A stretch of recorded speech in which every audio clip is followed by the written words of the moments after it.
Pumpkins themselves, it's a large fruit. Not a small fruit. It's a hefty fruit. Pumpkins themselves, it's a large fruit. It's conspicuously larger than your average fruit. But it's still a fruit. Okay. Perfect. It's a large fruit. It's a large fruit. I don't know why we had to say that. That does sound kind of dumb. But it's still a fruit. Okay.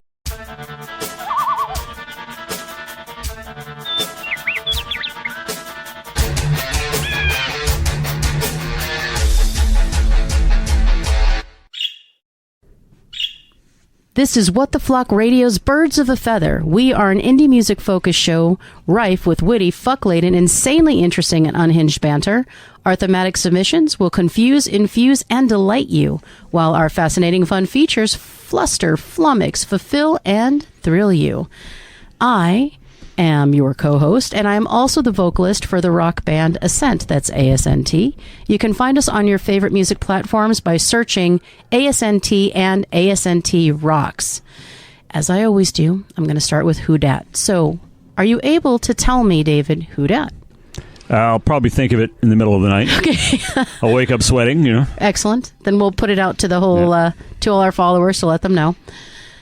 I taught myself how to play piano by ear when I was just 4 years old. I signed a record deal with Interscope Records on my 20th birthday. An autocorrect text from a friend gave me my name. I wrote and co-produced my first album.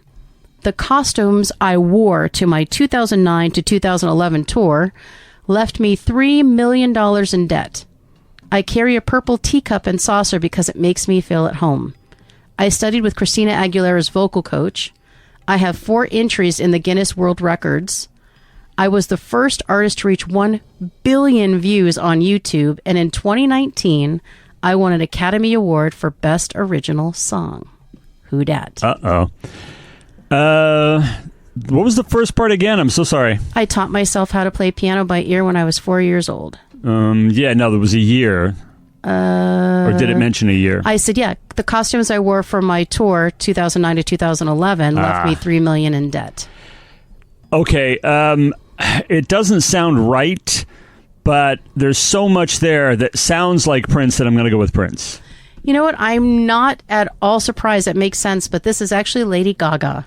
Oh, okay. Lady Gaga. Why did I not think of her? Costumes, playing piano. Yeah. And why specifically piano? Because Prince Prince did everything himself the first time out. I really messed that one. But I totally get where you did. So the 2009 to 2011 was her Monster Ball tour, which was such an extravagant, amazing tour. Prince would have been, would have been earlier. But he could have also spent, though, $3 million on his outfits. That's a Prince thing. Yeah, that's. So I see where you were going. Yeah. I mean, you weren't off.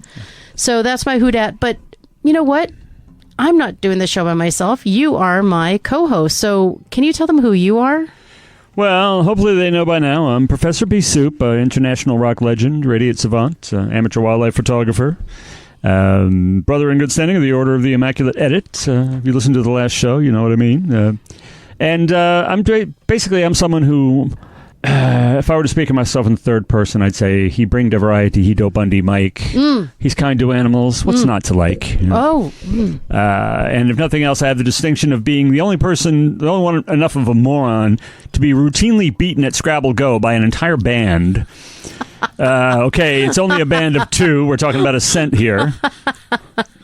Actually, I have the false hope now that I might actually at least tie Bruce, come close to Bruce on this one. He doesn't wail the tar out of me like you do, but he always wins, though. It's all the luck of the tiles, though. Yeah, it is. Yeah.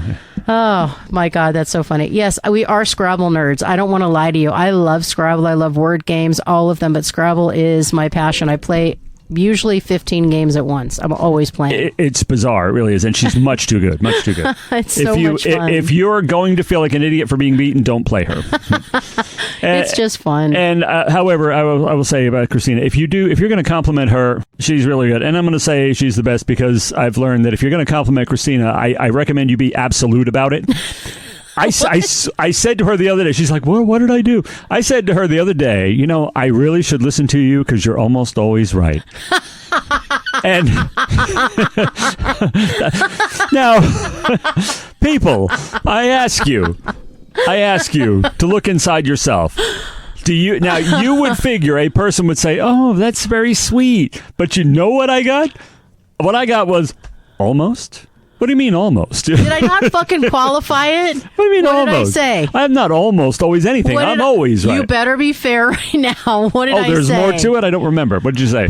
I said, I want to know when I've steered you wrong so that I can learn from that, because prove it's not always. You're right. Yeah, I wanted to know, because if I steered you wrong, I wanted to know when I fucked you over. That is rather fair of her, isn't it? So I was like, oh my God, I fucked that up. What did I fuck up? Because I pride myself on this, I never give advice that I wouldn't take myself. And I can vouch for that, too. So that's why I was like, just almost. a warning. Just a friendly warning. If you see Christina, don't come up and say, you know what, you are the second most beautiful woman who ever lived. Because she's going to be like, second? What the fuck do you mean second? I'm going to be like, I think you're blind. That's what I'm going to say. Are you okay? You feeling well? Because, I'm not even in the top million, so thanks. Hey, and speaking of Ascent, though, I will say, I seem to remember seeing Ascent live recently and hearing 3 new songs premiered, and obviously Ascent. Did I say that? What the fuck? Obviously, masticate. Ascent is much more, of course, more focused on artistic integrity rather than success, because not one of them is about money or fake ass bitches or anything. No, I thought, or my money, my pussy. As you like no to call money, it. no pussy, no fake ass bitches. 3 songs with none of that. It's so weird. Yeah. We're going to work on that, though. Yeah. In the 2025, we're going to try to have some of those. Please, yeah. But 3 new songs. Thank you for noticing. We're working on our new album already. Right. So we're working on recording. By the time they receive this show or hear the show, I will be far from being sick, but I was pretty fucking sick for 3 weeks. So had to be benched from recording, even though we've been ready to record. So, it's coming, but, we're always working on something. And the idea when we started working on this new album was to get it done in a year, but then some things happen. So we're still hoping in the next 12 months to have it done, if not before then, a whole new album. And we already have all the songs written. So yeah, a whole fucking index file full of things happened, and thankfully that's all behind, we hope. Yes. And so we have wanted index file full of things happened. We wanted to do the show for some time now, Yes, so we're back in action. It's happening. So David, tell us what our new theme is, please. What is our new theme or our current theme? Okay, let me look here if I can do so without making an audible rustling of papers.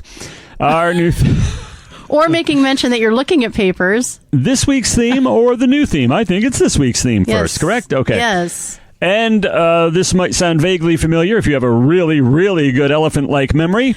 Captivating covers. Remember that? Volume 2 this time. Yes. Captivating covers. We love a good album or single cover.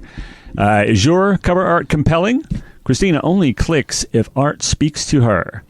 Is your cover art game on point, or is it lacking the it factor? Well, I can tell you that I spent a lot of time looking at covers, and very few were reaching out to me. Now, I have a couple of words to the wise here. If you're in a metal band, stop using skulls, snakes, demons, religious iconography.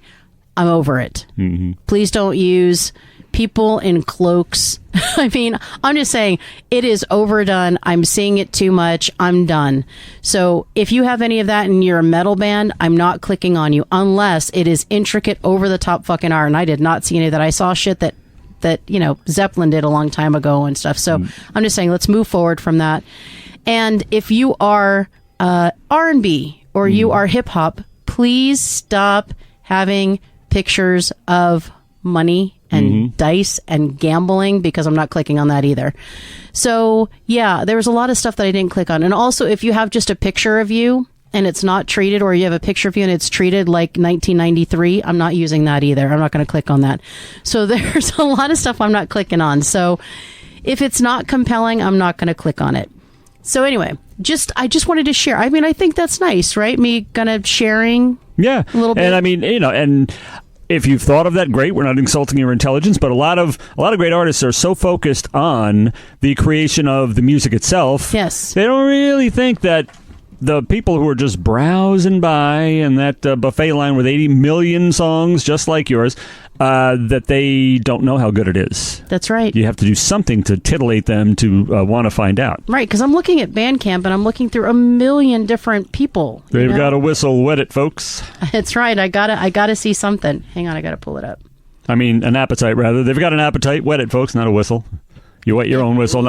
You could try to wet somebody else's whistle. That'd be interesting. Do your thing. Wet your own whistle. Wet a whistle. I don't mind. I want you to do your thing. And yes, I do understand that the uses, the both of the words wet. And yes, I do understand that the two different words I use there are spelled differently. It's wet and wet with an H. Wet. Just so you know, I do know that. So I'm just going to give David a quick preview of some of our covers that we'll be discussing later. Ooh. Uh-huh. Whoa, what's that? Oh, interesting. Ooh. And then, you know what? Ooh. Oh, yeah. You there are 5 very compelling, talk about compelling covers. All of you seem to have created just that. So Absolutely. Kudos. So we'll be talking about not only the song, but then the covers as well and why we like them. And hopefully David likes them too. But if he doesn't, we'll talk about why he does not. So anyway, so that is this week's theme. And that also, I'm just going to help you out here. That's also next week's theme, but it'll be volume 3. And the reason why I'm enjoying the fuck out of this. It is too much fun for me. And you know what? That matters sometimes. And I'm discovering bands I otherwise would not have discovered by doing this. Right. And you know what? It seems like, to call me crazy, but if we have fun, you have fun. That's okay? exactly right. I mean, it's like that. And thank you for not making me read the description, which is exactly the same for exactly the same. volume 3 as for 2. Yeah. So I'm not saying that if you do the other things that I'm not interested in seeing, that they're not good, I'm just not going to click on you. So I just want you to know what I'm doing. Mm-hmm. I'm clicking on you because it's interesting. So now it's time for Crystal Unclear. So for this Every Show feature, we are challenged to use the selected phrase as much as possible throughout the show. And since the phrases are often crystal unclear, our use of them will likely follow suit. And this time, it is touch grass. Touch grass. Have you heard this one, David?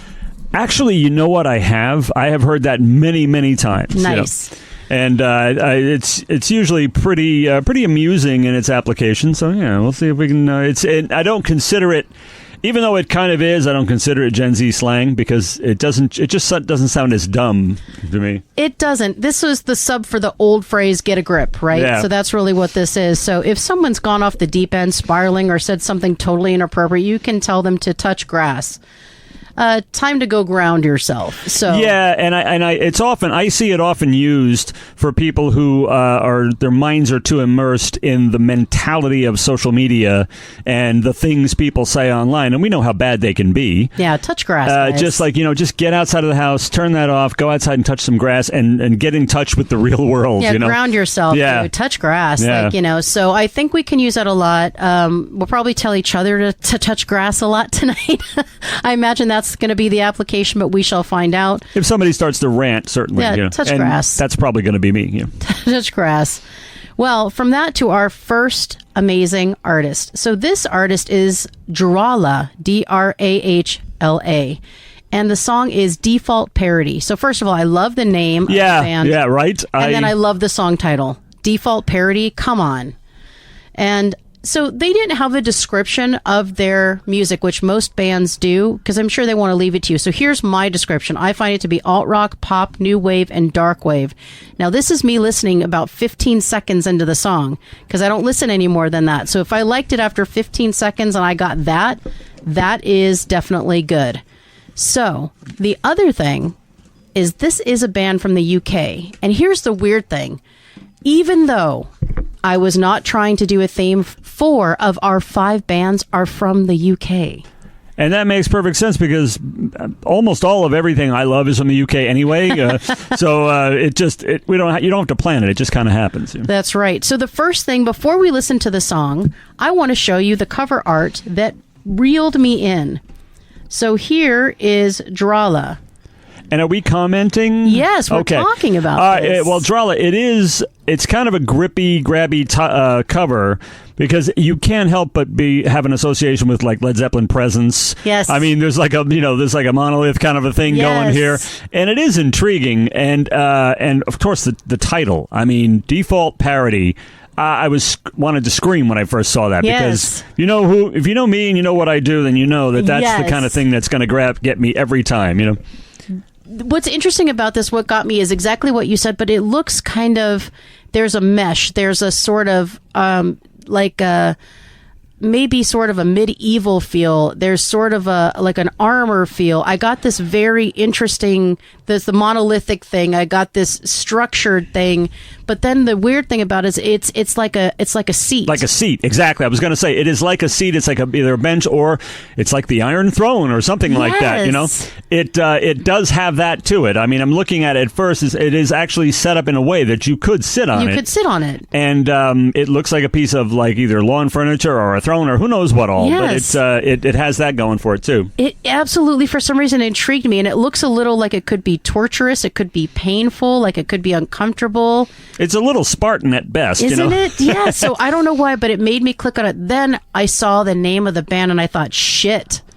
That seems like I've hit the mother lode. It's a heavy name. I mean, it looks like immediate associations with other things like Dracula, Dahlia. Yes. I mean, there's something about the name. It has so many components to it that it sounds sort of dark. And this image here, and yet the title, which seems to fly in the face of all of that. Yes. And you go, oh, damn, what are they? They're really there. They know they're doing something shrewd to your brain They here. are. I want to hear what it's about. So let's hear right. Default Parody by Let's take Durala. a listen.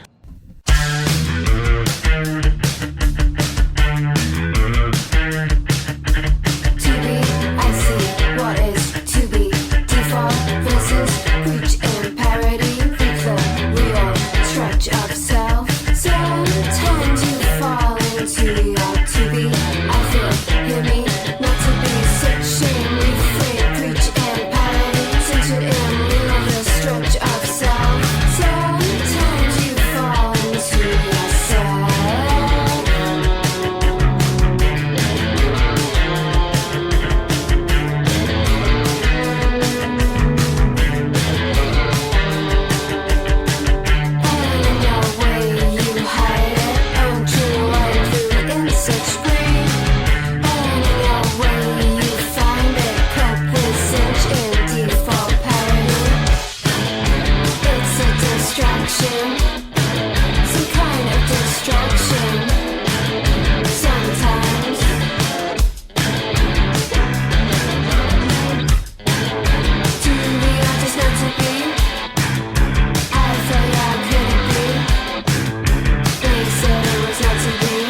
Okay, well, we are back, and I'm telling you right now, I listened to the first, I know I tell you guys, the first 15 seconds, maybe 20 seconds, and you have to just grab me. So not only does your cover have to grab me, but then your music has to grab me, and fuck, this grabbed me right away, and I'm so excited to hear the rest. But before I start speaking, I was so excited, let me try that again. I was so excited to hear the rest, and it did not disappoint.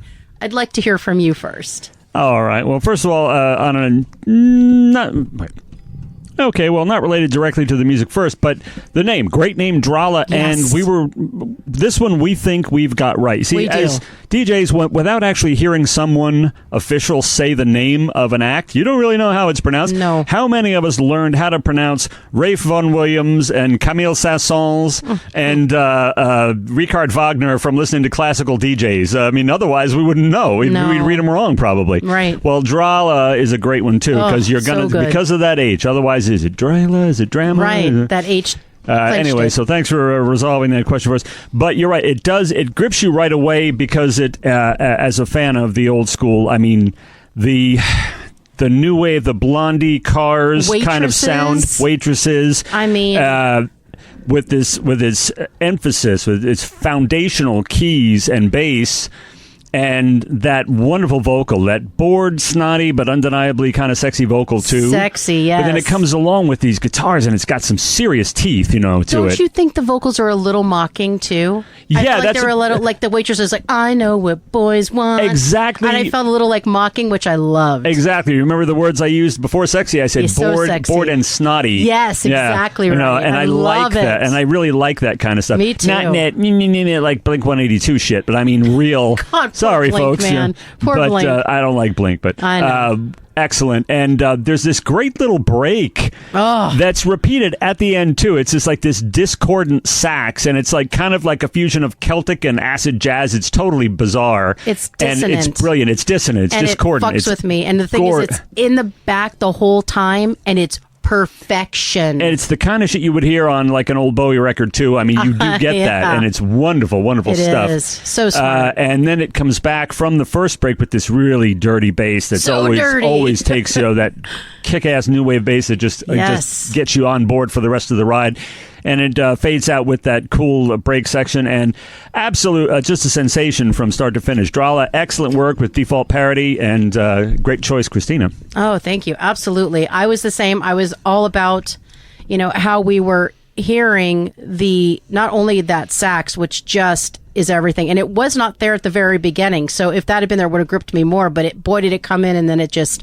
the staying power. And by the way, I just want to talk about the ending for a minute. Mm-hmm. I love that they didn't just end it, that they ended it with fun and with the dissonance and with that.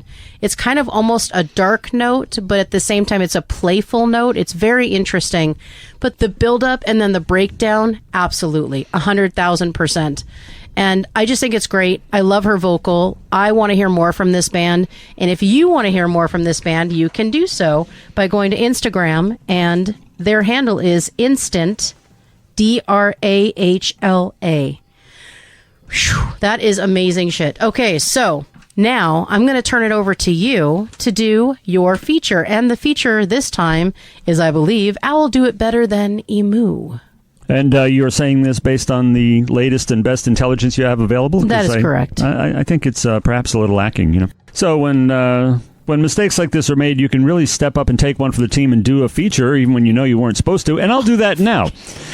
And for this feature, we discuss covers of songs that either rival or are better than the originals. Them might be fighting words to some people here. We'll see what we'll see what comes up this time. And, I'd say we're good to be back, and we hope that we have a good time, and we hope that you have more fun than a barrel of monkeys here. At least. But I thought about that the other day. I thought, I'm going to put down, let's have more fun than a barrel of monkeys. And I thought, wait a minute. If you really think about it, that isn't saying much. No. And are the monkeys really having fun? I mean, they're in a barrel. Yeah, they're not. Yeah, okay. So first of all, they couldn't be having fun. They're not in the having barrel. any fucking fun. And when you let them out, now for then a movie, all you do is hook them together, and how are they still having fun? Yeah, I mean, you could say a movie was more terrifying than a barrel of monkeys, and then you'd be onto something. At least that's something. That would be a boast. I mean, you open up a barrel of monkeys, and what are you going to do? What are you going to get? One's going to throw shit at you. Probably. That's what they do. But you probably won't notice that because the other one's going to be eating your face. Well, the polite ones may not throw shit at you. Yeah, I mean, one of them's going to throw shit. One of them's going to eat your face. You know what I'm going to tell them? Touch grass.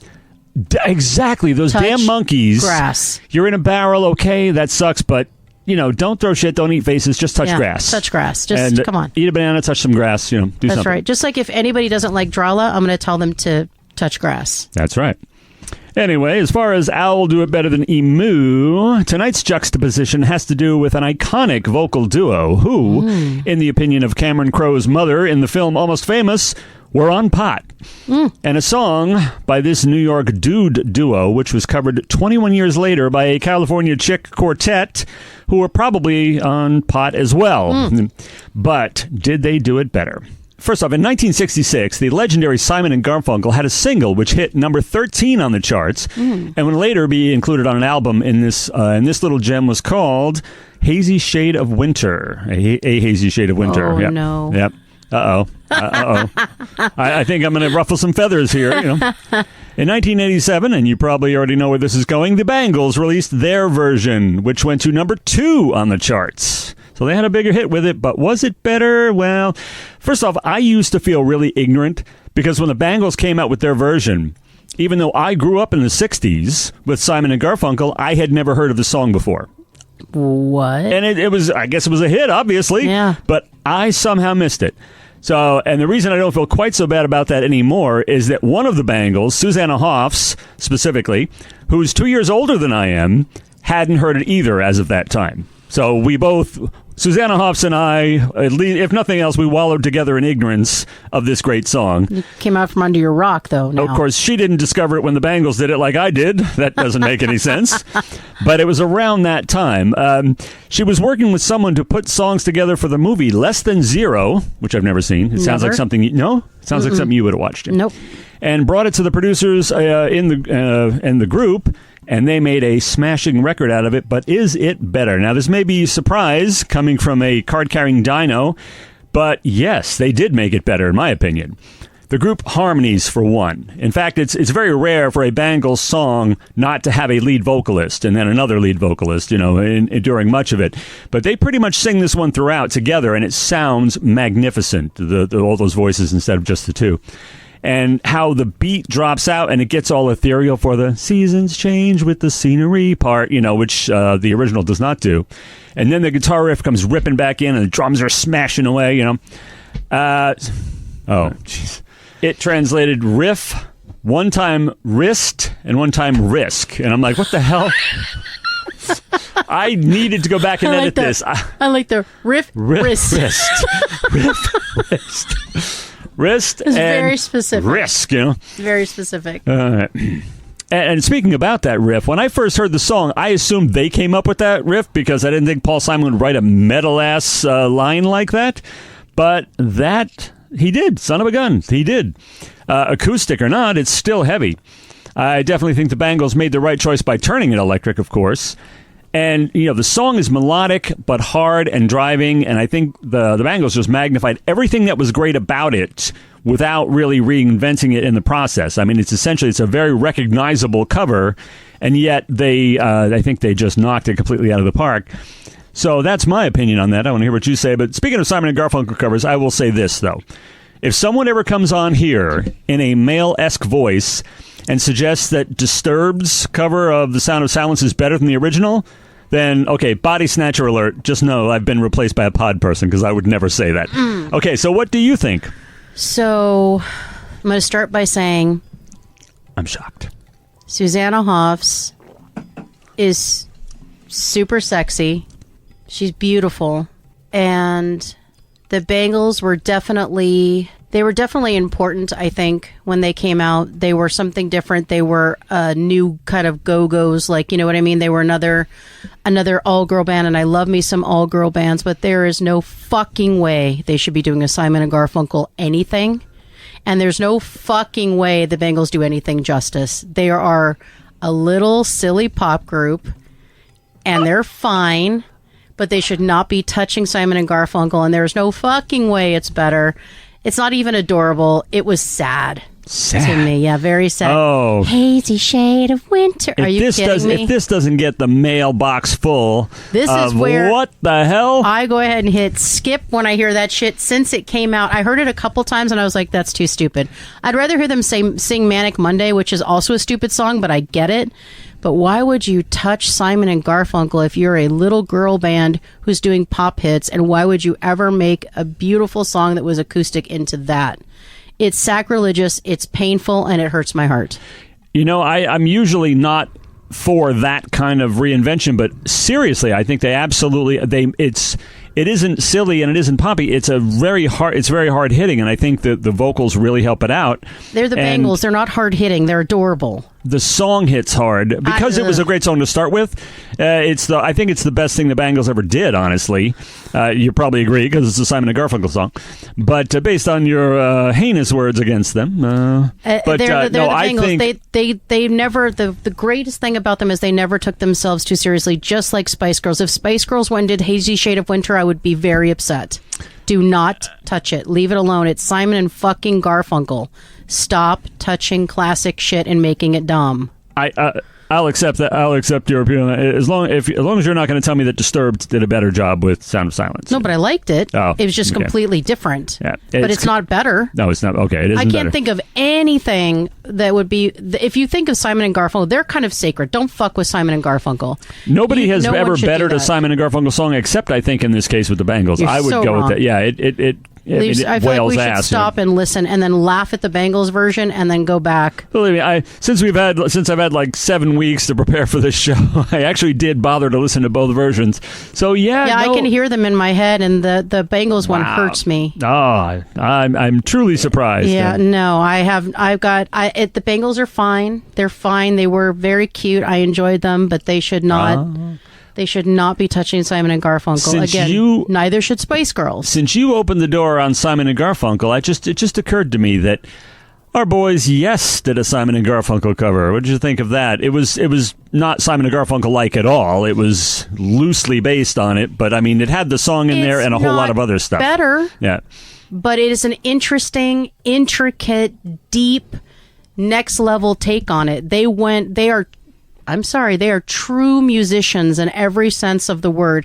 In fact, they fought so much over all their shit that Bill Bruford quit because it was too hard to record a song. Yeah, the Bangles probably went, yay! I mean, poof. He probably spent a year in a mental institution after Close to the Edge. I mean, absolutely. That was his last record. It was like, the hell with this, you know? I don't mind you trying to cover it as long as you are trying to better it and you are giving nods to all the things about the song that are amazing, and you are not...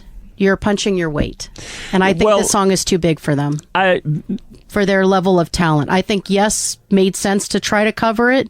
I don't know that you can do better than what they're doing, though, because it's just quintessential. It's classic. That's the way it was supposed to be. But I'm okay with you covering it. But if you think you're going to be Emu, it's going to be really hard to be Emu than the original Simon and Garfunkel. And to be fair to what you're saying, what the Bangles did was a cover. You know, it was. I mean, it's the same. What Yes does is they turn everything into an extravaganza. Yeah. You know, I mean, look what they did with the Beatles. Every little thing. Oh. You know, I mean, these are not covers. These are Yesizations of things. So they almost don't count.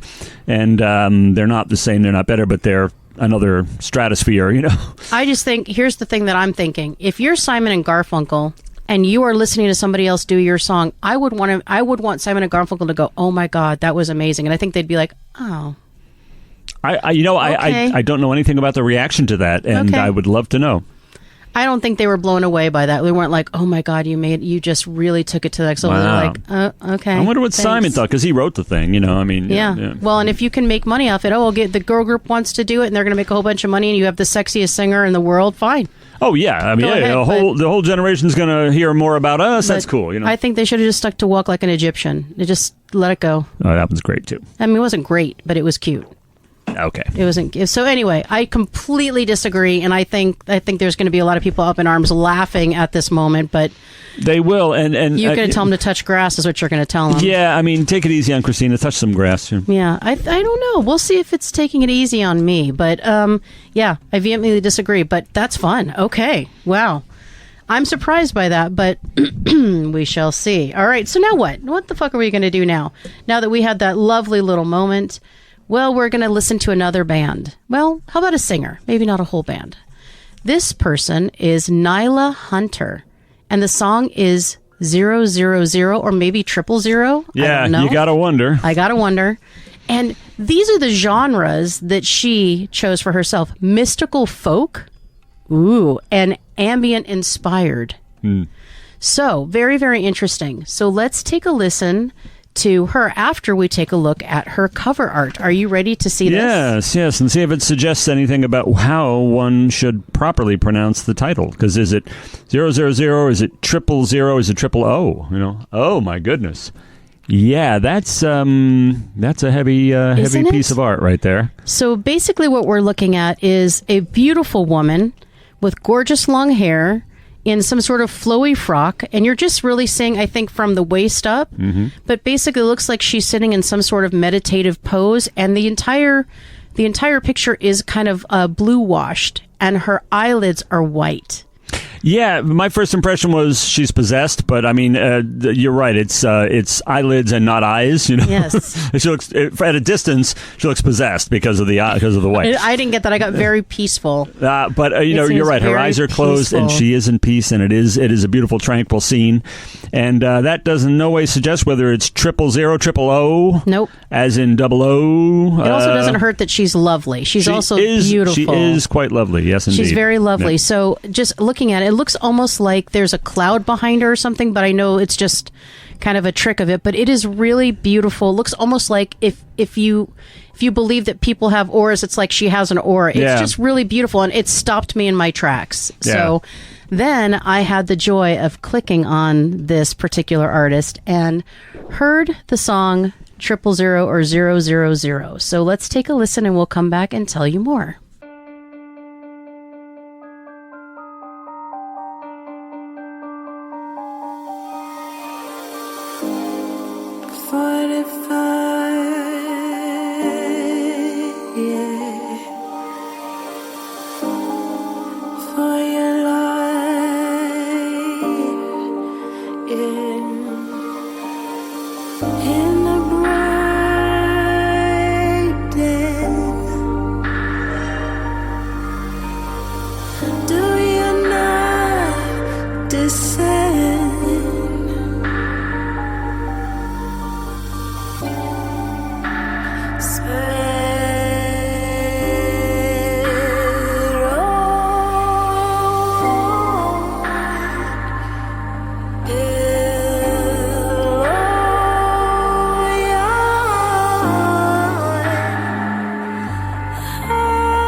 So you may not have known before listening to that what mystical folk sounded like. But I think now you certainly have a good idea of what that means. It was very mystical and very folky.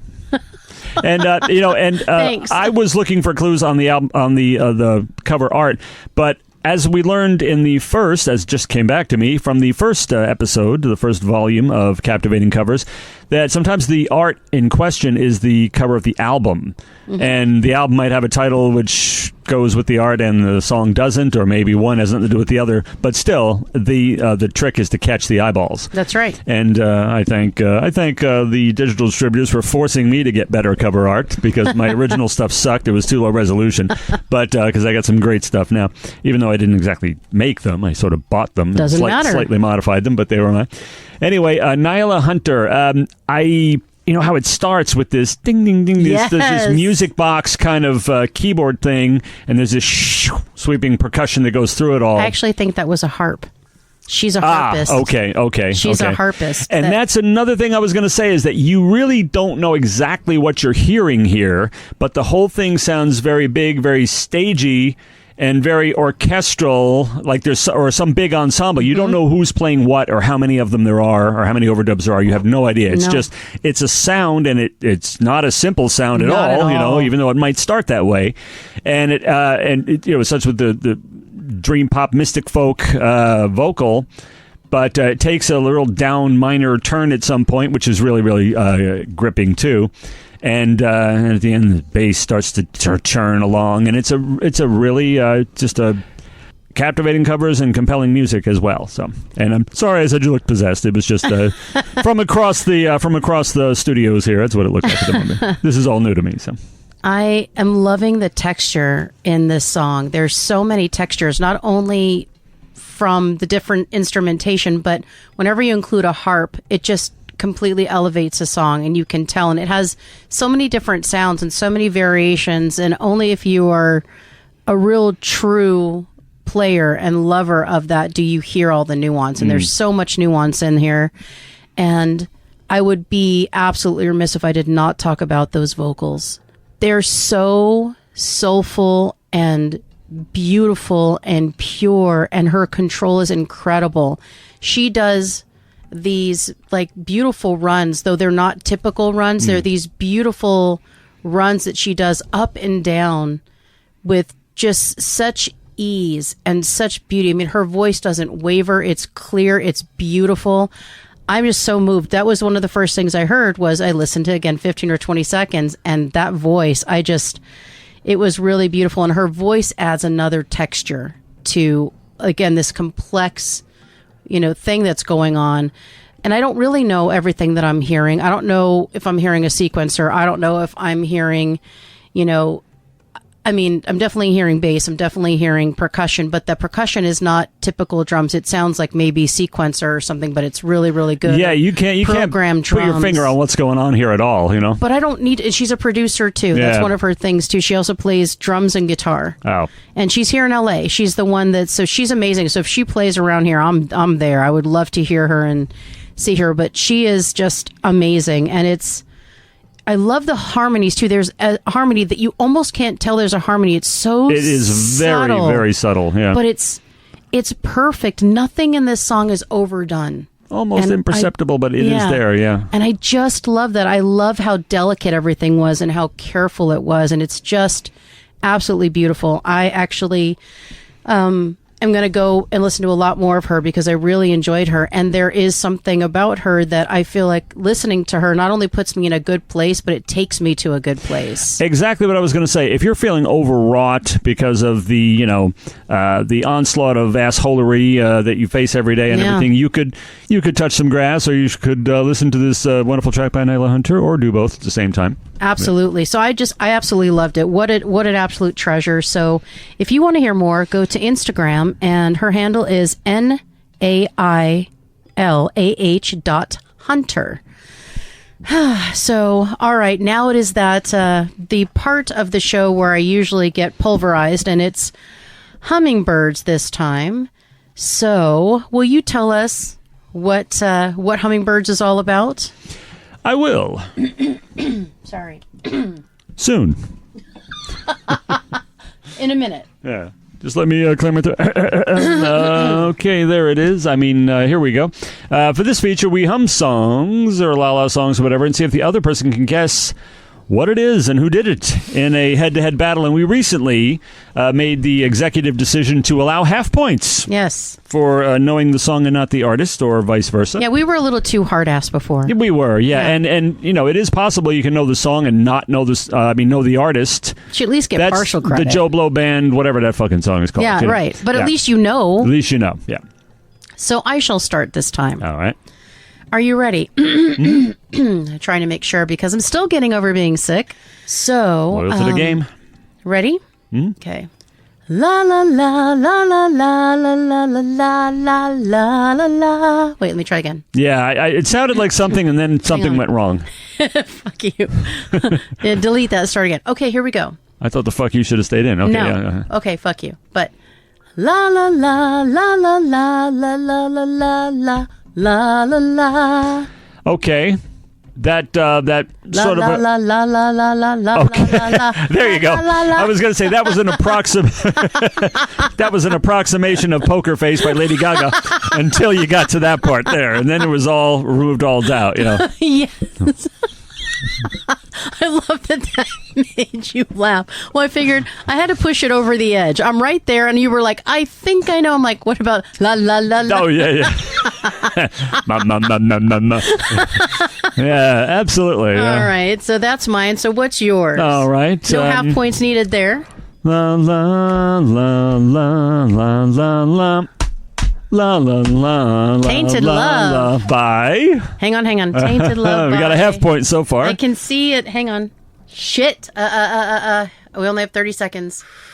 Fuck, I know this. Soft Cell. Soft Cell. I was gonna say. Picture it in writing. Tainted Love / Where Did Our Love Go? Soft Cell, right? Because it was both. You couldn't separate them, right? I was picturing the video, oh, right at the beginning of the video, where they it tell says, you. yes. So I was like, okay, I see it. I was. If this had been a Various, which I thought maybe it would have been. What would you have gotten? Sometimes I feel I've got to run away. I've got to get away. Are you kidding Especially me? if I went. Sometimes I feel I've got to run away. Just like I did the. La la la la la. The challenge would have been not singing it because it'd be very hard to monotone. I mean, open up a scroll. Sometimes I feel I have to. Yeah, that's very weird. Very hard. Okay. Okay. Here we go. La la la la la la la la la la la la la la la la la la. Uh-oh. La la la la la la la la la.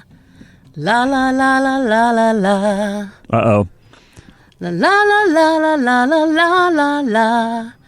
La la la la la la la. Uh-oh. Wait. La la la la la la la la la la la. All right, you got like 10 more seconds. There was a point though. But you did so much of it. There was a point. It was like, just stop there and let me think. So it's your fault.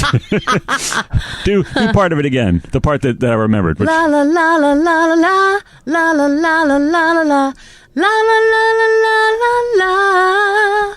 Oh, why am I thinking it's a Madonna song? Guess. Na na na na na na. Shit. What is it?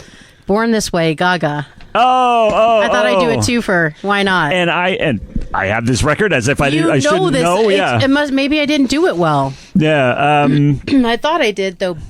Baby, I was born this way. Ooh, there ain't no other way. Oh, you were doing those. If you had done. That's what I did first. Is that what that was? Yeah, I did. Oh yeah, it was dead on. Yeah, you nailed it, babe. You're right. No, that is true. I should have known that. Damn. I did and I even did the. My mama told me when I was young. Oh man. We are all one superstar. Okay, so this is utter defeat and. Sorry about that. Okay, no problem. I thought for sure. All right, we'll see how it goes. I was gonna say okay. La la la la la la la la la la la la. Donna Summer. Looking for some hot stuff, baby, this evening. There you go. Need some hot stuff.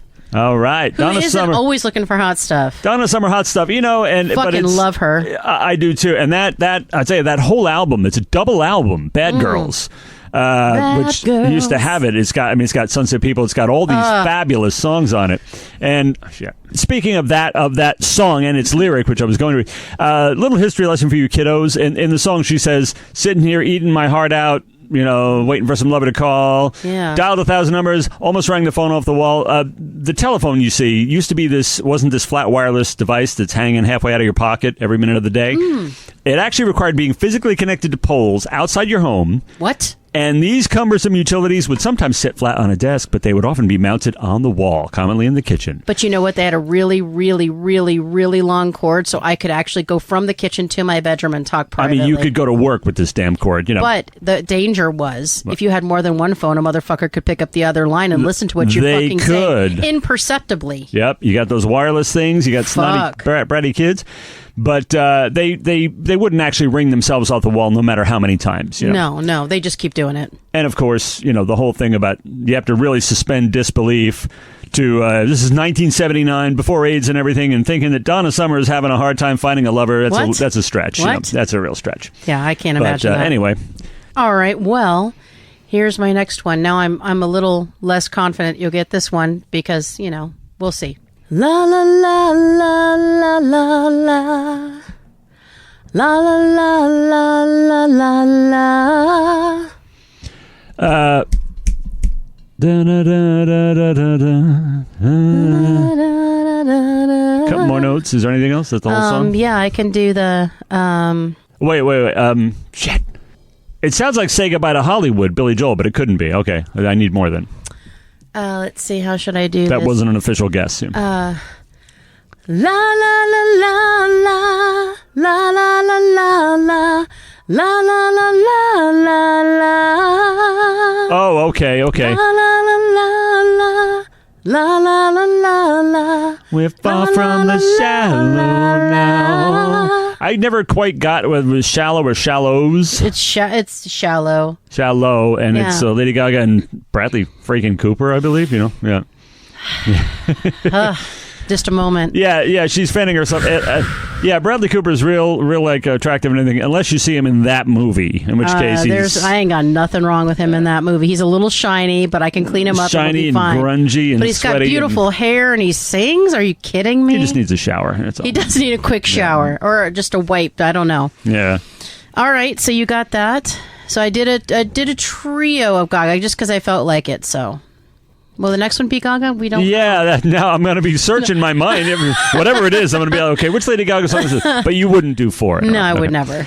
All right, here's la la la la la la la la la la la la la la la la. La la la la la la la la la la la. Loneliness is killing me. And hit me, baby, one more time. Maybe this is why I couldn't get it out of my head before. Yeah, because you were doing that. Because you were doing what is it? Oops, I Did It Again. Yeah, and you're like, and I was going, me, babe. I'm like, not the same song. Great riff. Yeah, wrong song. That's why. Okay. That's why. That was fun. Yeah. All right, my last one. Me. Okay. La la la la la la la la la la la la la la la la. No, you got nothing. Keep going. Let's see. No, do that part again. La la la la la la la la la la la la la la la la. It's one of those great pop things. Yep. It's not Lady Gaga again, is it? Is it? Oh well, I tried. I'm not going to tell you. Trying to finagle a half point here at least. There's got to be more to the song though. Oh, there is. Well. La la la la la la la la la la la la la la la la la. I'm trying to think of what else. I mean, that's the most telling part. Let me think of another part. It sounds like Madonna, though. Everything is Madonna tonight. Okay, you got 20 seconds. I'm trying to think of what else here. Yeah, I mean, can I really be blamed if that's all you know of the song? You're in fucking trouble. Let's see. La la la la la la. La la la la la la. No, you're not going to get it from that. All right. I know I will know the song. You know what I know, pretty much. Although usually. So you think it's Madonna? Yeah. It's Bad Romance by Lady Gaga. Oh. I want to avenge you and me can write a bad romance. Oh, that would have given it dead away. You know, okay. Want me to go back and do that? La la la la la. I should have done that. That's okay. Okay, I should have known. Even from the part you did, you're quite right. I should have known. Yeah. I thought you would know. So, at least you got them all, right? Yeah, you got them all I got this them time. All right, see? Who's being fair now? Hey, okay. They were all Gaga. They were low-hanging fucking fruit. I never all dreamed you'd pull 3 Gagas. I thought, no way in hell is going to be another one, I just thought since she was my whodat that I would just go all Gaga. And I got to say, when I mentioned it was Gaga, you should have seen the poker face I got over here from her. It was amazing. Well, I was inspired by Gaga to have a poker face. Ma. Right, so. All right, well, that was fun. That was a good time. Hummingbirds is always a good time. We're actually talking about doing various hummingbirds, which is a combination of the lyrics and hummingbirds. So you never know, that could be coming at you. It could be totally unfettered. So I won this battle, but I very rarely win any. So it's a pretty exciting moment for me. I'm gonna enjoy it, and then I'll just move on. But you know what? If you're feeling sad or you're feeling upset, I just want you to touch grass. Yeah, I will. I think touching grass would help, but the problem is I would have to have some kind of guarantee, which would be very hard to come by, that some dog didn't just piss on it 5 minutes earlier.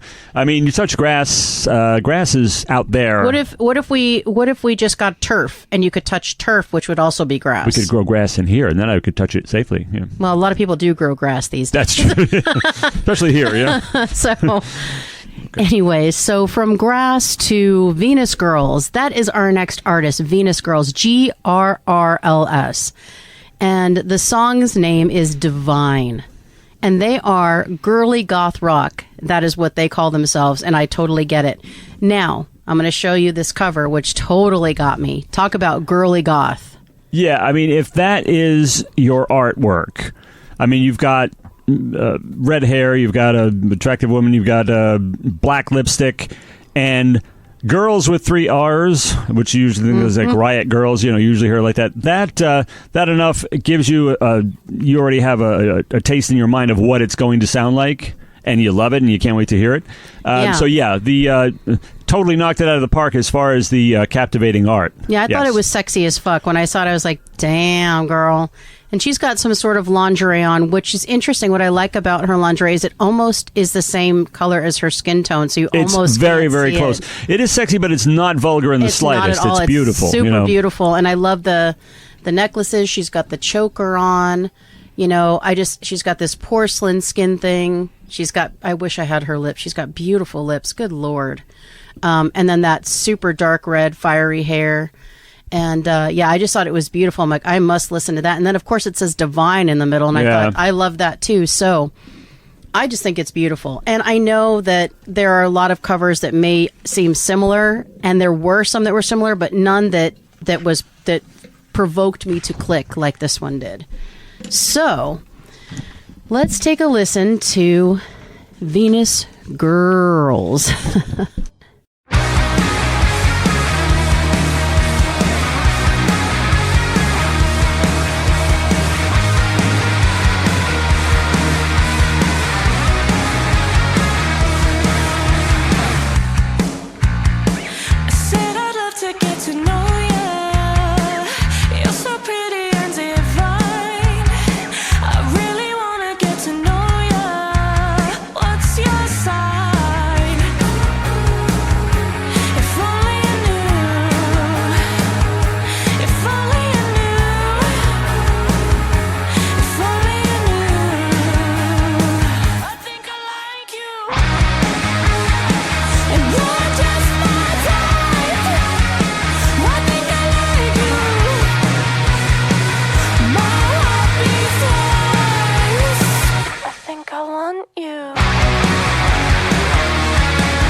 Venus Girls. Holy shit. Okay, so I want to talk about this for a minute. So the reason that not only did I just key in on that beautiful cover, which we talked about, but the first few seconds of this song are fire as fuck. It's just like it hits super hard right out of the get-go from moment one.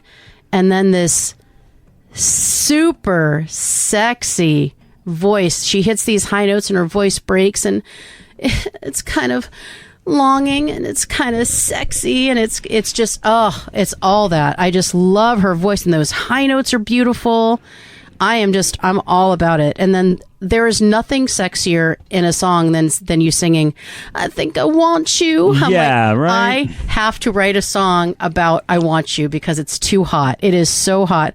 And I'm feeling like there's some punk moments in here, and I am absolutely fucking loving it. They are incredible, and they're taking off. These people are taking off, so I wanted to get them on the show before they're too big for us to have on the show. They're fucking incredible. Yeah, I totally agree. And this, what knocked me out about this one is because of the lyric. Because the lyric contains these things that people were saying in the 70s that they don't really say that much anymore, like what's your sign and you're my type. Yeah. And along with that, undeniably, like you said, that really hot stuff about, I want, I like you. It's almost like a chorus, Yes. And I want to get to know you. And it's almost like taking the... hey boy, I like you, you look good, let's get together. The kind of thing you hear in disco and songs like Into the Groove. Yeah. And a lot of the disco attitude and the terms of that time, plus the punk that was also exploding at that time. And if you put these two genres, which were like polar opposites in a lot of people's minds, that people you love one and hate the other, I loved them both, and this song brings them both together. Yes. It's certainly punky. It starts off with that awesome wall of guitars. Oh. And as I said, then it drops into dun, dun, dun, just, driving. Let's just start this up, driving with chugging, the bass. yeah. But it goes on through that I like you, and it builds to an absolutely explosive level where the singer is screaming, which we love because she's already established that she can sing. Yes. I'm screaming because I can't do anything else. It's very welcome, and it reaches an absolute insane pitch. It does. And it's aggressive and sexy. It's aggressively sexy. But and it's also begging to her voice, which is so hot. It's like, you know what? I really like you. Yeah. It is, yeah, boy, hey, boy. It's like one of those disco things, and a lot of like 80s dance stuff. And it goes into this, but it also has some serious kick-ass punk that we don't hear in a really pure form like that. I mean, Girls, well, with a name like Girls, anything with all those R's, you're expecting that, and you get it all. You do. But it has there's something very unpunky about the lyric. Absolutely. And to take that longing thing and to take it, beautiful. I thought it was so good too. Absolutely. I just loved it. And I thought, shoot, I'm looking at their numbers and I'm like, they're going to get too big for our show. So I'm going to do it really quick before they get too big. Again, they're also from the UK. And if you love what we heard and what you heard, then please go to Instagram and follow Venus Girls with 3 R's, GRRRLS. Well, I need a break after that one. That was a really amazing and hot song. So you're taking a break, and who are you gonna pass the torch to? Let's see. Hang on a second. Let me. It's a tough decision, and I want you to know I don't come to this decision lightly, but I think I'm going to have you do a feature. We have a recess and reconvene because I've only had 7 weeks to prepare. So. Okay, I think I can muddle through this, actually. And I have a question. Is this a new feature? Is this a new feature? No, this is not a new feature. Yes, it is a new feature. Oh, yes, it's a new feature. That's right. Christina recently, very gamely, came up with a slew of new features.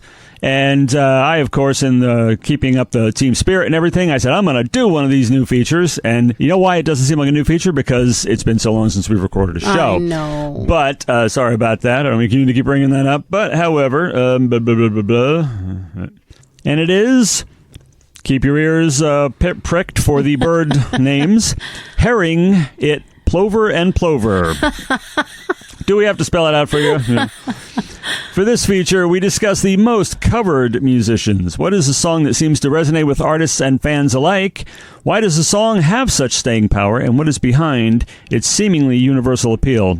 virtually none of which will I address during my take on the feature. Oh, shit. Because I usually don't get these things right anyway. Well, you go ahead and give it a shot. It's a brand new feature.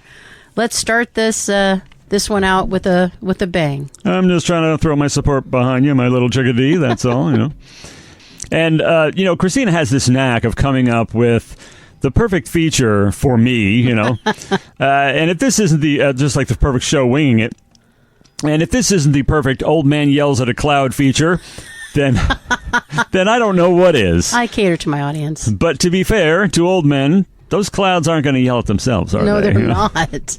We're providing a vital service here. I could shortcut this and just say, hey, Mama said the way you move, going to make you sweat, going to make you groove. And everybody out there would be nodding and clucking their tongues in agreement. And I would have scored a big win. Yay. But instead, and kept the show brief and everything, but instead, I'll follow the usual course in the same MO and engage in some off-putting rant that will whittle away at our viewership until there's virtually no one left. Wow, that's exactly what I hoped for by creating this feature. Yeah, it was the inevitable result of giving a feature like this to me, or letting me have access to it. Oh, shit. It should be, in a password-protected place. But anyway, yes. Released in 1971, Led Zeppelin's sort of untitled fourth album kicks off with some intriguing instrument noises and a brief pause before Robert Plant's a cappella banshee wail delivers the aforementioned line, hey, Mama, etc. And after the almost entirely acoustic side two of Led Zeppelin 3, it's unlikely anyone was prepared for what came next. An erratic and elusive crazy bebop-style riff, multiply tracked with super heavy guitars and super affected ones, and whipped up in the mind of Led Zeppelin bassist and keyboardist and legend and genius John Paul Jones. Jones explained, I wanted to try an electric blues with a rolling bass part, but it couldn't be too simple. I wanted to turn it back on itself. So I showed it to the guys, and we just fell into it. Jones, who was credited with writing the main riff, as I said, wanted to write a song with a winding riff and complex rhythm changes that people could not groove or dance to. I suppose it is a little choppy. You're gonna be stopping in the middle of your groove and then waiting for the next part to come.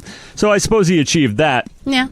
But anyway, on the song goes in a call and response format for most of the part between Plant and the band. And this is one that every warehouse worker, Gen Z kid has heard, even if they do think Drake is the greatest artist of all time. Because you hear this on playlists and you hear this in places where young people congregate. Those tragic places with a doomed generation who don't know what real art is. But they hear this anyway. And...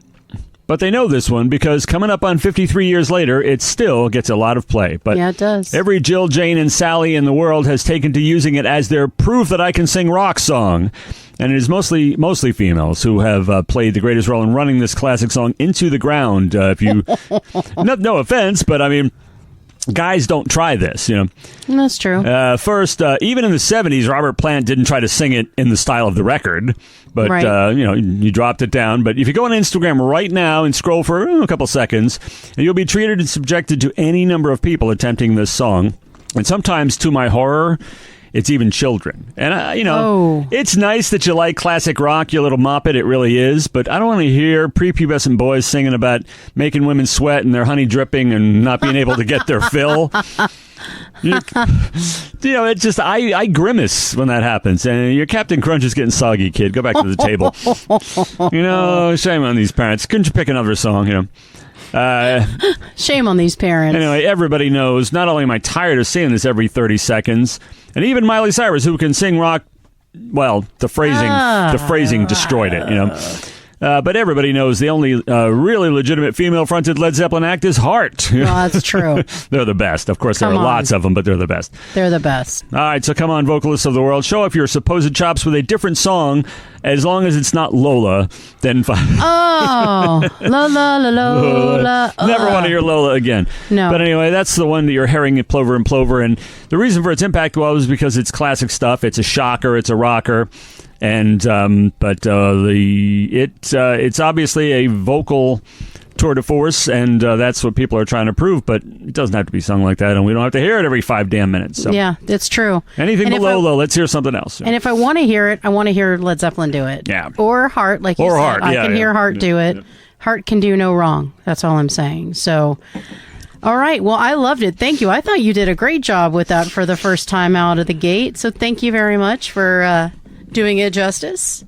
Thank you. I was feeling benevolent. As Richard III says, I was in a giving vein. So, yeah. Oh, my God.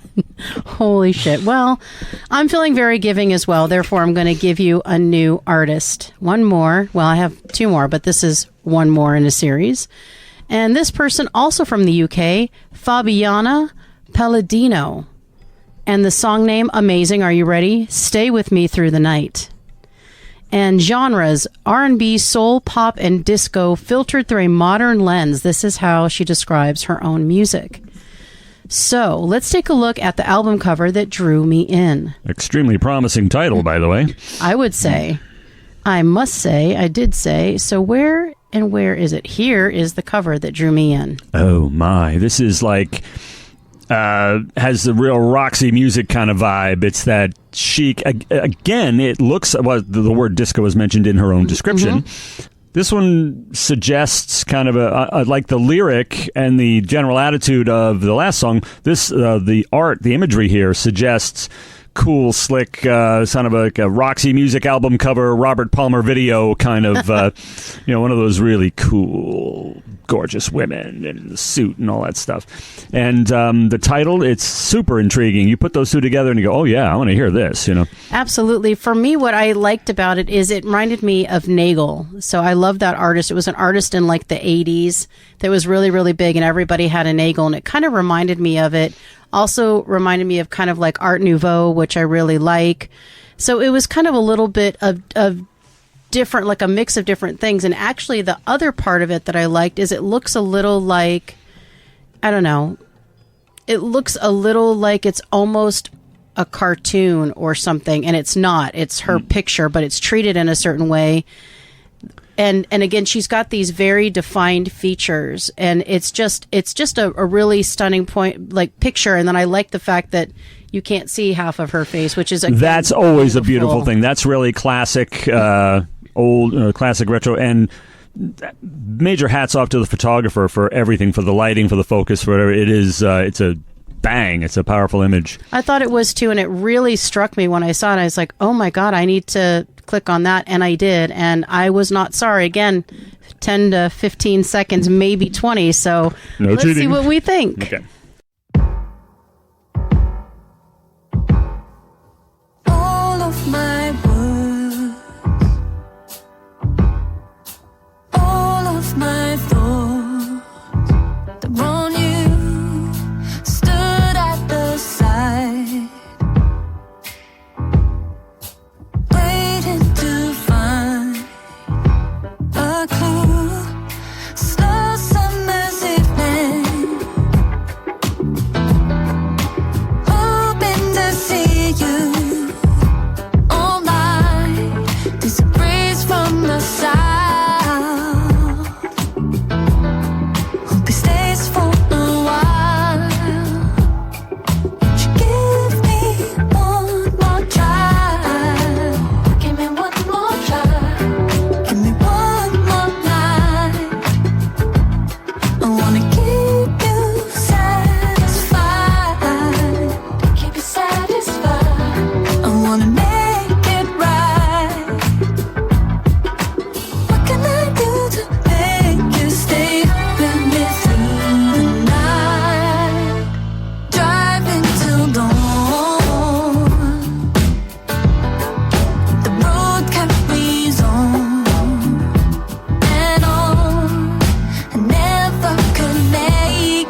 So we just finished listening to Stay With Me Through the Night.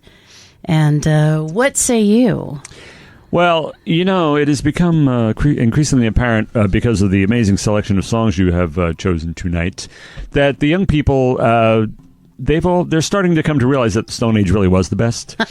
And they're incorporating elements in so many of these songs that has that distinctly disco lyric. And I want your love, I want you, I need you. And, it's one of those impulse things. And it's one of those passion-driven things. This one is a really, really fascinating because it has this incredible Joni Mitchell-style vocal, but it's like disco and funk and soul. It's super radio-friendly. This would be a hit. This would be a club hit. This would be a street hit. It's this kind of song that immediately has you. We're sitting here grooving along. We were so grooving. First time through. Never heard the song before. And there's this great, I don't know the makeup here, but if all of those vocals are Fabiana Palladino, there's this great solo and backing vocal section, call and response. It goes back and forth, and it's so cool. I mean, it pans left and right, and it's got this, and I wouldn't know, but it's probably all her. Beautiful song. This is classic. It just takes me back to when songs sounded like this, and it was great. And I'm glad to see the kiddos are embracing this because they're bringing great music back and keeping it for another generation, which doesn't get to hear a lot like this. And I loved it. Yeah, I mean, I really loved this right away. And it, again, because I sing, I'm all about the vocals and I'm all about what they do with them and how they affect the song. Not that everything else doesn't come together to make it perfect, but I was all about her vocals. And this song is so funky and playful and slinky and soulful. And I was so into it. And it feels like it took all the best of the genres and put them together and had a modern twist on it. I mean, because I'm definitely hearing a lot of modern R&B in there too, some nods to modern R&B, but then definitely throwing back to old school. I'm hearing some Motown in there, and I am in love with it. I love the whole thing. I love that call and response piece. That's just, I have that down here. I'm like the call and response, like a round. It was like this beautiful round, and it was great. I didn't want the song to end. I looked over and he's tapping his toe, and then there was a time in the middle where we're like, hell yeah, we're just grooving, and we looked just at each other like, hell yeah. We were totally bobbing and vibing. So good. And I just say, if you don't like people who pay homage to, the past and bring it kind of forward to the future, then I think you should just touch grass, man. I really think you should. I think you're too swallowed up in the high stakes, the intense social zeitgeist, and you just need to touch some damn grass. Seriously, because you're completely out of touch. Because I will tell you, Fabiana Palladino, I'm so glad you had such a gripping cover, because otherwise I may not have ever heard that amazing voice and your amazing music, and I am so excited. And I will tell you, I will stay with you through the night, girl. And I don't mean that in a creepy ass way. I mean, I'm staying. I'm sticking around for the tunes. I'm not going anywhere. I'm going to go listen to more of you, and I want others to do the same. Go to Instagram, and I want you to type in this. So get ready. FABIANA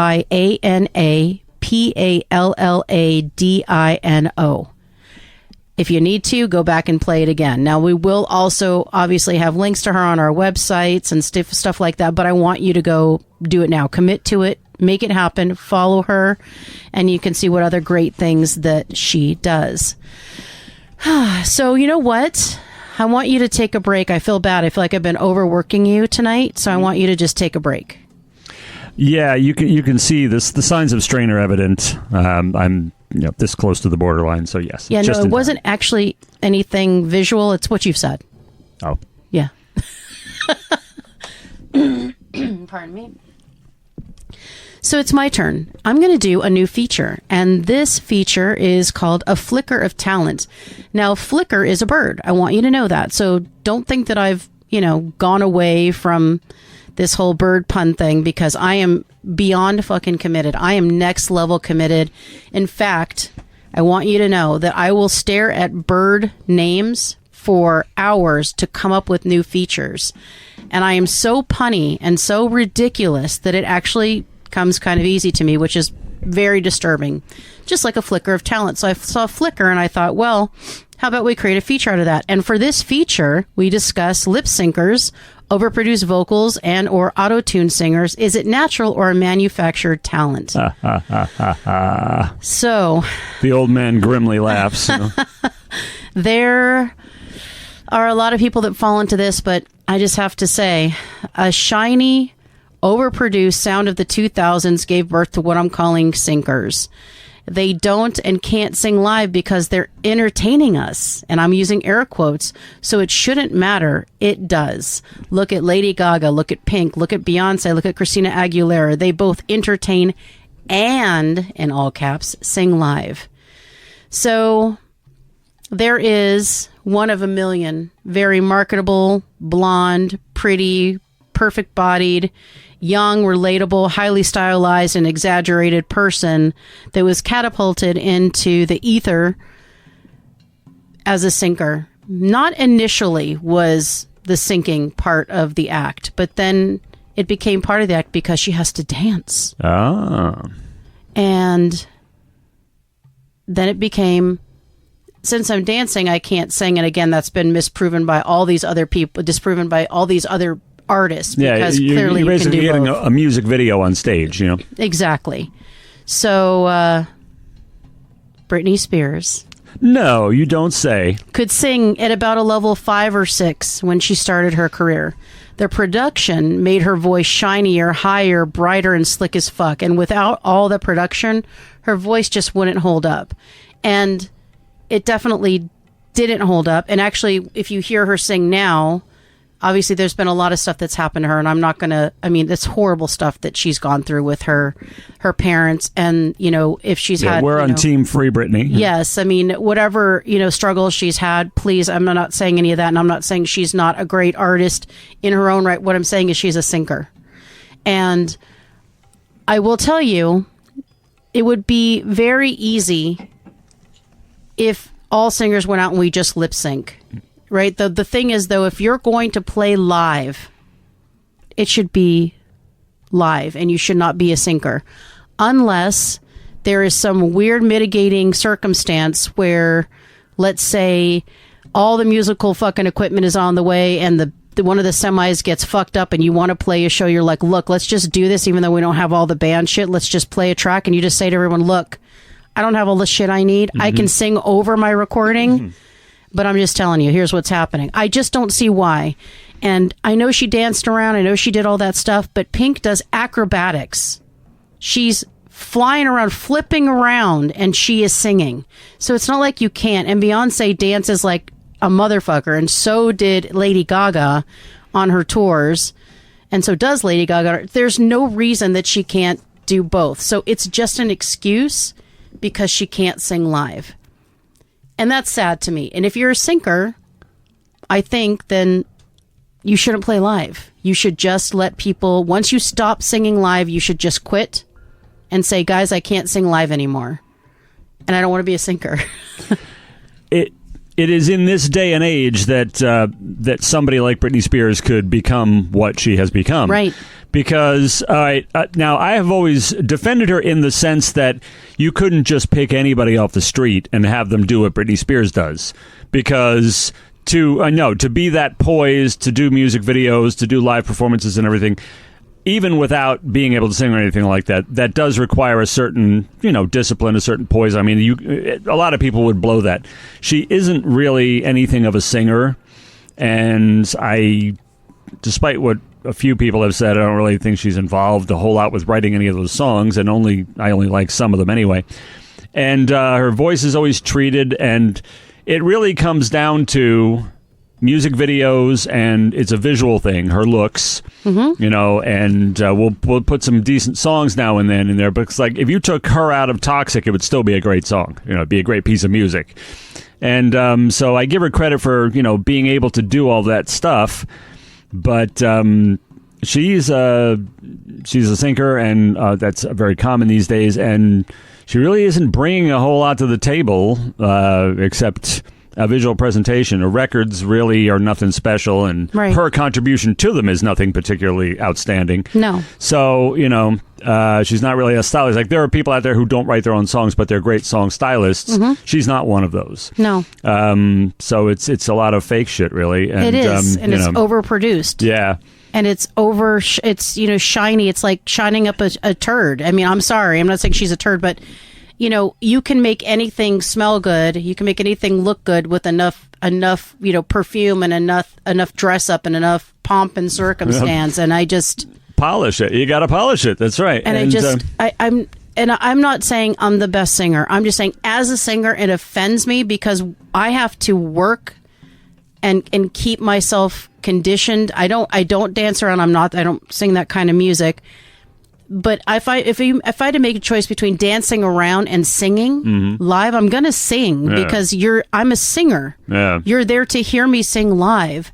How disappointing would it be? Not that anyone pays a lot for me, to sing, but to go pay a bunch of money to hear somebody sing and they're lip syncing. I mean, Taylor Swift has made $3 billion or some shit this last year, maybe $1 billion on her tour.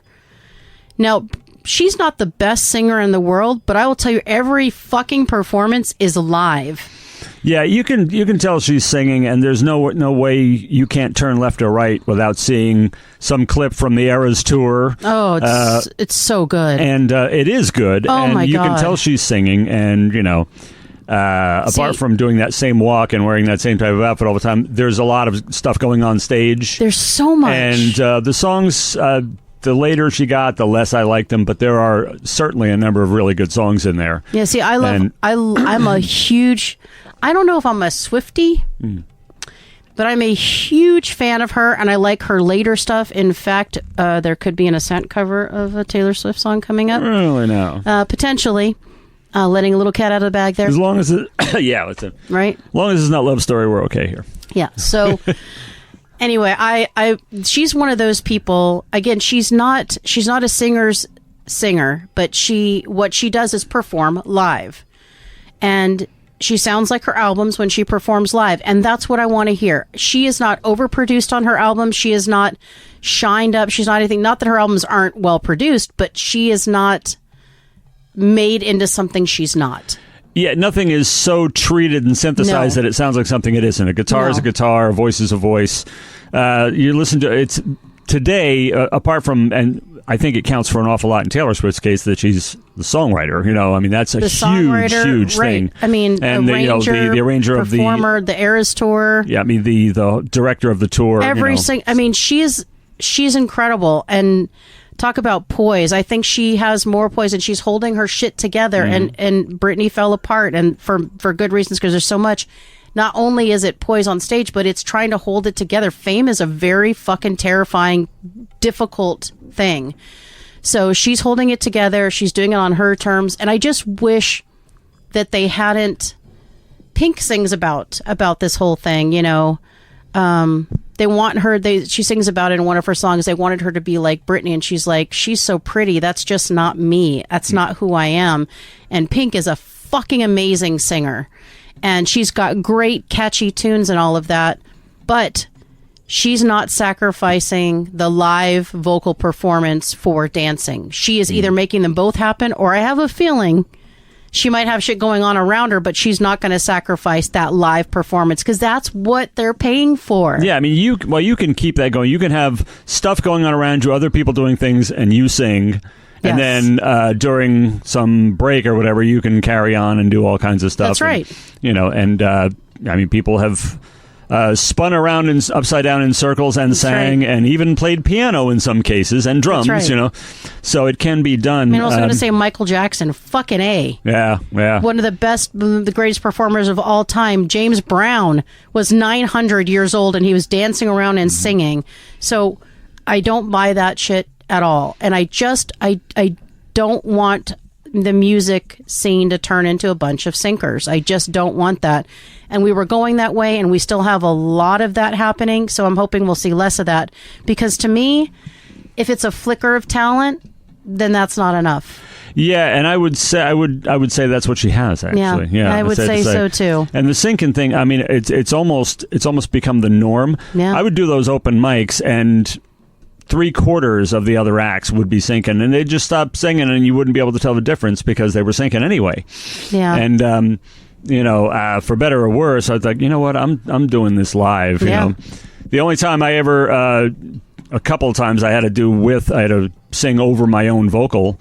Is because I couldn't find the tracks. I couldn't find the files, to do it without. So but you use tracks to give your backing music. Yeah, she doesn't need that. She has people there. Yeah. So it's just she could just be singing. Yeah. Yep.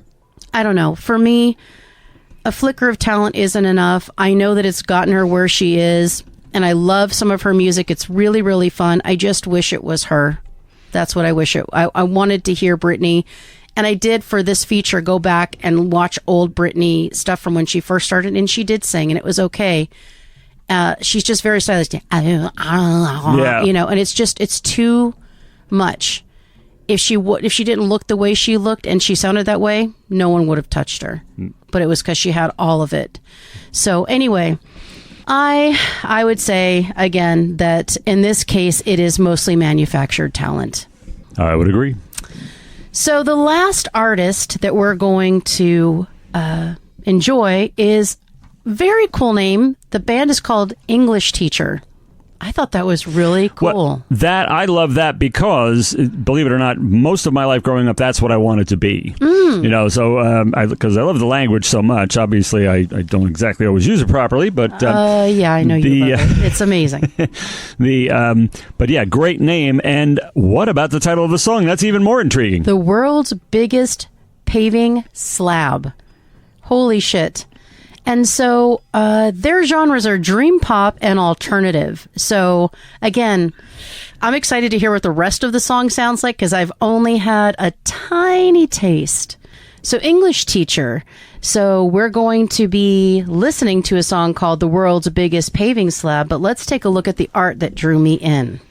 Yeah, now this is incredible. I mean, you don't know if this is connected to the song or just a bigger body of work like an album or an EP. But the picture, it appears to be a painting, and it has this real Dali-esque kind of feel to it. It does. It's like this is like some surrealistic art, although most of it looks fairly normal. It's a field with sheep and rocks, and then there's this... But look at this. This looks like an Easter Island head. Yeah, it does look like that. And there's this totally undefinable thing sitting out in the middle of it all. There's definitely a guitar. Yeah, it's a guitar sticking out of it, but it looks all melty, it's kind of melty like the timekeeping one, the Dolly thing. So it's fascinating. It's certainly intriguing. This is a good example of I want to hear, what's this going to sound like? What is this going to sound like? Well, of course, English Teacher is a great name. Oh, right. And, I mean, the world's biggest paving slab. I mean, that sounds like... Weird Al Yankovic. You think there's going to have to be some humorous component to it, but it could be like super bitter too. It's I'm just a doormat. Everybody walks all over me. It could be anything. So I can't wait. It makes you want to hear it. Yeah. So this definitely. I looked at it and I stared at it for a while before I clicked on it because I was like, "What am I looking at?" And I still don't know, and I'm okay with that. So, English Teacher, it is. Here we go. Yeah.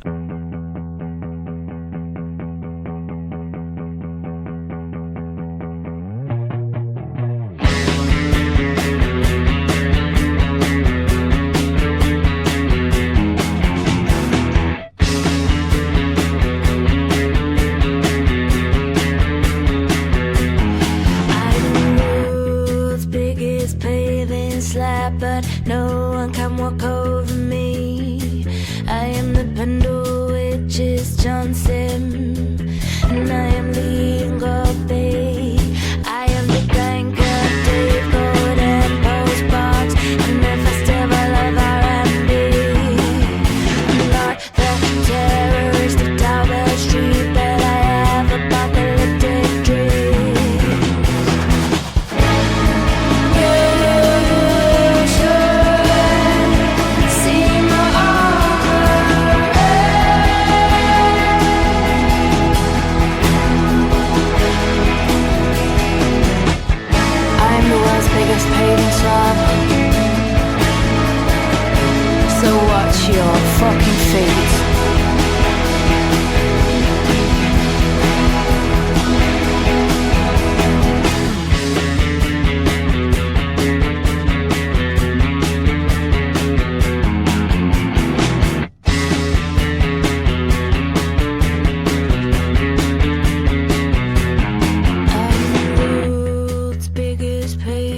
slack, but I sit here quietly. No one ever looks down at the ground here. No one ever notices me. I wish I were bored and stone. I made white collar mom haunting the Charlotte Bronte. I'm not the terrorist down the street, but I think that ruins a beauty. You should see my armor.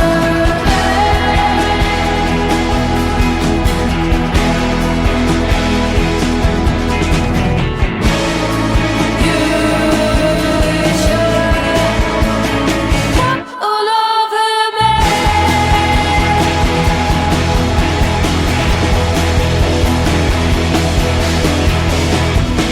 I am the world's biggest paving slab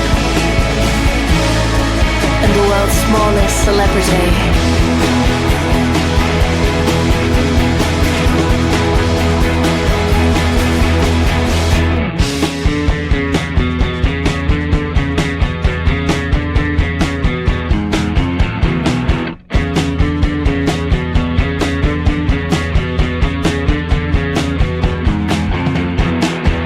So now we're back. We just listened to the world's biggest paving slab. And I had lots of responses to this while it was on. Yeah.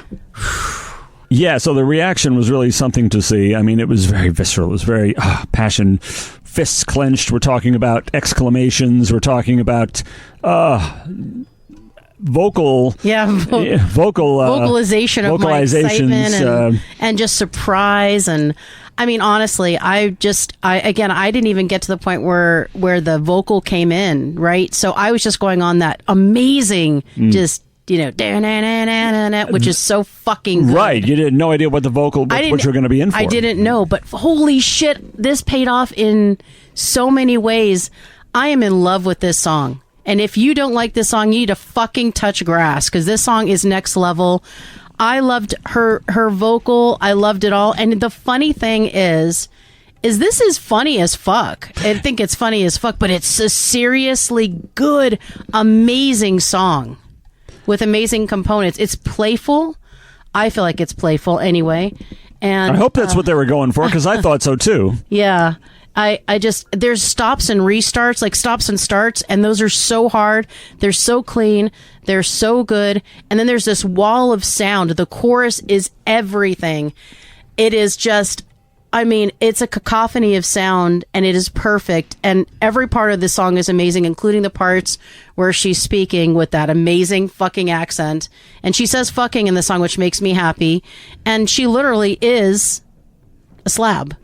That's the thing. It's you figure it's going to be something allegorical or something outright wackadoodle comedic, and it like Weird Al Yankovic has a song called "The Biggest Ball of Twine in Minnesota." It's either going to be like that, which is something that I don't think Christina would pick for the show. No. However, she did pick it, not even hearing the vocal, but it is grabby enough from the start to get you the bass. My god, yes. And then there's this new wave riff. It's like the It's like the post-punk surf rock kind of a thing, kind of a B-52s almost. You know, it has that surf rock kind of guitar riff going through it. And, you know, you're thinking, it sounds like first person, like a literal slab of... right. I mean, is that even possible? Paving slab, really? Yeah. But it has... there's a certain... Vocally, there's like almost a Cranberries kind of a feel to a little bit there. What little I know of Dolores O'Riordan.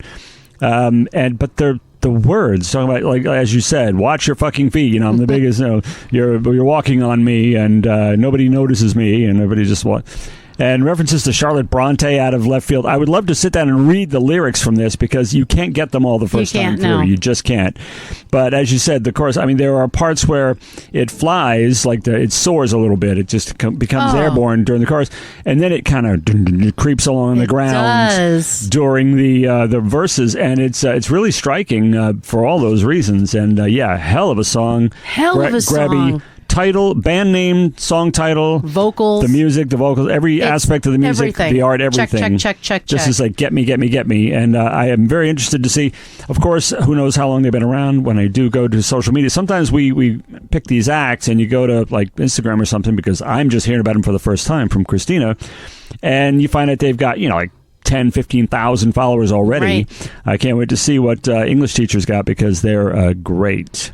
They're amazing. Yeah, and I feel like I'm getting some of these people right before they potentially go really big, and then we can't play them on our show, but it is just amazing to go out there and listen to artists. Just, again, I put in all genres, and I just start looking at album covers, because I don't care. We'll play metal, we'll play R&B, we'll play folk, we'll play all that kind of stuff, right? It's just has to be, that have to be grabbed by the art, and then we will play it if it makes sense. And if it's, again, I am the I am the judge and jury in this case, because I listen to the music and I select the music. Thank goodness. From what I'm hearing.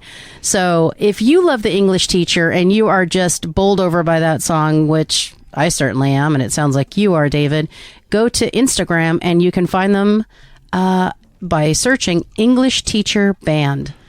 It's great to be able to play these artists, and I'm sure in a few of the cases at least, it's before they get really big, and now they'll say, thank you for playing us, and then in a little while it'd be like, we'll sue the hell out of you for playing us. Yeah, exactly. So let's get them now. We're getting them now before they can sue us, and hopefully that nobody wants to sue us. They're like, thanks for playing us, because really the whole goal of us doing this is just to introduce you to stuff you've never heard before.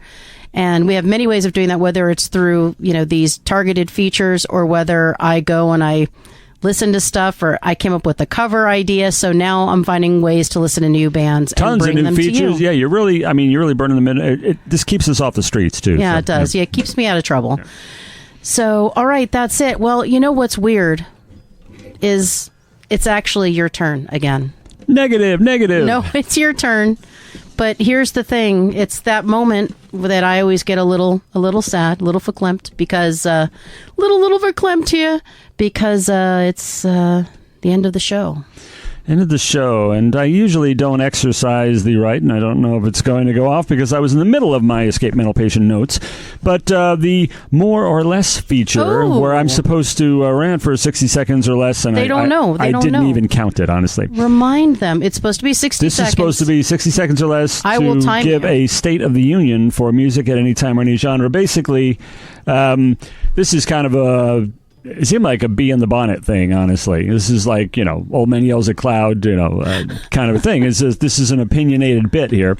And because obviously there's no objective truth except for what I'm about to say and what I always say. Oh my God. Are you ready? I've got 60 seconds on the clock. All right. I'll speak quickly. Yes, go. Go. Well, it's patently obvious that AI will ultimately destroy us all. All of humanity will be gone. But evidently, first, it will be used to embarrass us, okay? It might be put to good use now and then, such as giving us Hank Williams singing Straight Outta Compton. But that was classic. Yeah. But by and large, Skynet will have the last mechanized laugh at us, at our utter subjugation and doom. And feel free, since this is a pre-recorded show, to pause and spend the next 5 minutes laughing at me for not having foreseen that KISS would jump on this bullet train to hell and try to drag me with them. Yes, I actually bought into the end of the road hype and thought that after the last date at Madison Square Garden, where I saw them in 1977, the iconic band would actually hang it up. So if you're ever tempted to think I have a scintilla of intelligence, just remember that. At the last KISS concert, there was an allusion to a, quote, new era at the end of the stream. And I'm like, new era? Yes, if you're Gen Z, you might not like this view, but a new era of corny-ass bullshit in the form of avatars. Lots of tongues are wagging, trying to sell the notion that this is so the band can live on. But I cry a hail and hearty bullshit on that, because Wolfgang Amadeus Mozart lived and died before a single note was ever recorded in history, and he still has, and his music was preserved entirely on paper, and he still has millions of listeners every month. So I don't want to hear, we got to live on because we need a fucking cartoon to live on. And at the end, we were treated to a mercifully brief preview of this foolishness, and we were told later on that a show was coming in 2027. And yes, I know it works for ABBA and all that stuff, but guys, this sucks. You have countless dozens of albums and countless hours of footage from 50 years of tours that you could certainly try to sell us if you got to keep making money. And I have trumpeted my proud KISS Army membership all these years, but with this, I might have to. I'm not exactly going to go AWOL, but I'm certainly going to stay a little more back in the closet. And quite a few members of my fellow soldiers are happy to join me there. Anyway, hopefully before this ridiculous idea sees fruition in 2027, I'll long since be moldering in the grave. But anyway. Oh, my God. So, sorry about that, but that was the end of the show. And so what's next? It's you again. Is a puppy out there needing to be wrapped up in a neat little blanket? How did you know? All right, well then let's wrap this puppy up in a neat little blanket. Coming up, Winging It. What the heck is Winging It? I'd be truly surprised if you don't know by now. But if you asked, it's a short show about one music-related topic. No tracks, no features, no foolishness, just informal chat where opinions and laughter are promised. We offer up something new with every show, new features and artists. And we invite you to listen to us on Apple Podcasts, iHeartRadio, Pandora, Spotify, Deezer, and always click subscribe and enable notifications so you don't miss anything.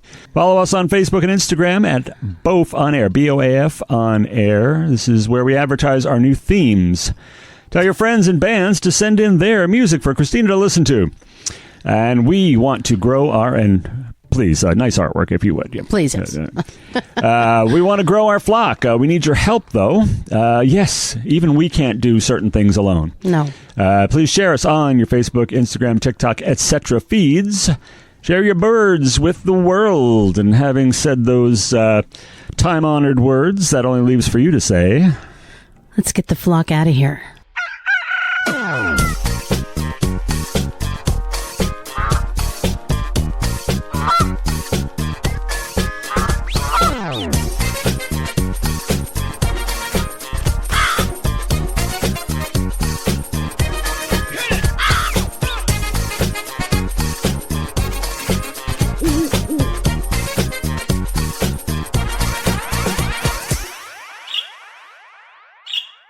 This has been Birds of a Feather on What the Flock Radio.